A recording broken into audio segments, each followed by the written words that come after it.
Robin, great to be here with you today. Hi, Pat. We were talking earlier about the new consciousness. Tell me exactly what you mean by that. Yeah, everybody's talking about consciousness and everybody's confused by what it is. And I would say that, if you were to talk to a doctor or an anaesthetist, we talk about consciousness being our waking state, therefore when we have an anaesthetic we're rendered unconscious or punched on the head or whatever, we're rendered unconscious. And that's, I suppose, an understanding of consciousness that I think is evolving into something else. Okay, that really is saying that this environment that we have, often beautiful, sometimes tragic, is the only truth. Okay? That what we can perceive with our senses and our memories in many ways, the only truth. That in fact, what we're seeing is everybody going about their business every day, apparently separate, living separate lives, trying to achieve and get to the top, so that they're looking down on everybody else. A hierarchy, if you like. The new consciousness goes beyond that and says actually we're all connected, that we're connected to each other, that we're connected, our insides are connected to the outside world, we're connected to the past, probably connected to the future, and we're connected to nature, and nature's connected to the universe, that we're part of that. You could say it's sort of a unity consciousness. And what I'm suggesting is that this is vital to health, because when we're into the state of knowing, we feel good.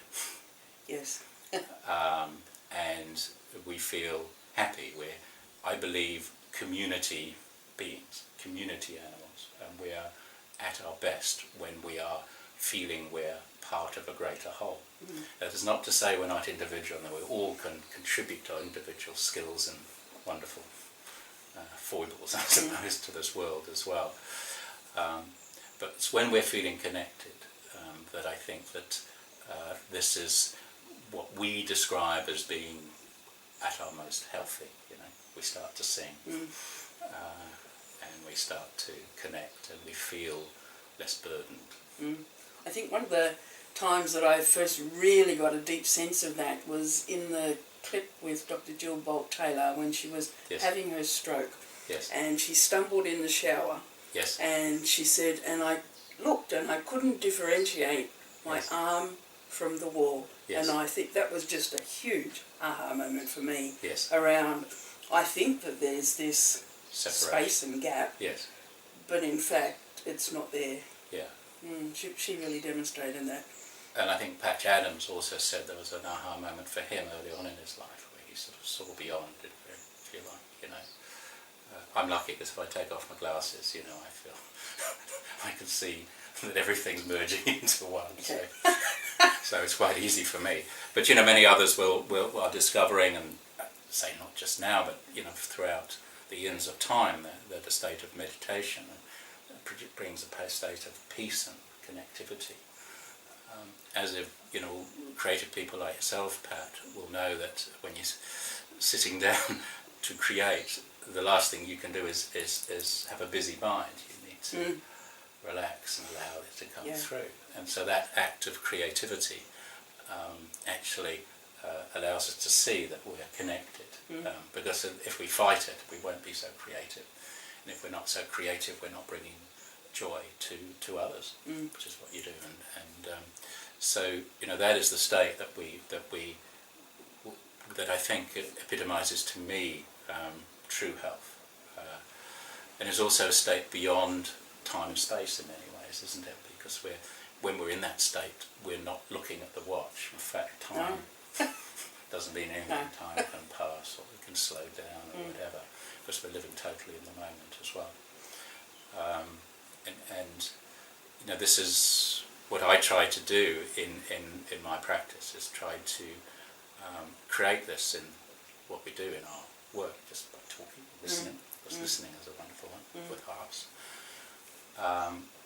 Then using certain techniques, and one of the techniques I use is acupuncture, because it basically connects people, turns them into easy antennae to the world. As one of your patients as well as a colleague, I remember my very first visit here some 10 years ago. Yes.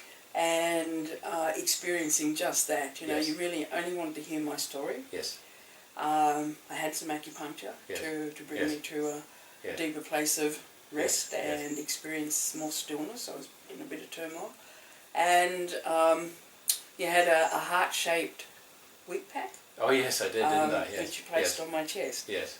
And you actually sang me a song. Did I? You yes, did. Okay. And that didn't put you off? No. No. Okay. Not at all. So, you know, that feeling heard for me was just so what I needed at that time. Well, it's lovely to you say that, but it also actually helps me as well, because, you know, at the end of each consultation I feel I've got into a good place. And, you know, a certain amount, as a doctor, of course, you have to do the usual thinking stuff, obviously. You know, you want to know that you know, what you've got and what you haven't got. And I've got to be diligent with that and write notes and do all that head stuff as well. Yeah. But to get into this mode, we need to go into the heart place. Yeah. And that's very good for me, because otherwise I spend all my day in the head, and that's not very healthy. Okay. So, you know, to divide those consultations into me doing all that stuff, and I have to do that as a doctor, and quite rightly so. You know, diagnosis is important. But then to get into this other mode, we can maybe just do that, you know, just allow. It actually only takes a second. Yeah. And I'm into this other mode where we are using not just this, but everything that's integrated. So it's not sort of brain at the top, it's brain coordinating heart and heart coordinating brain.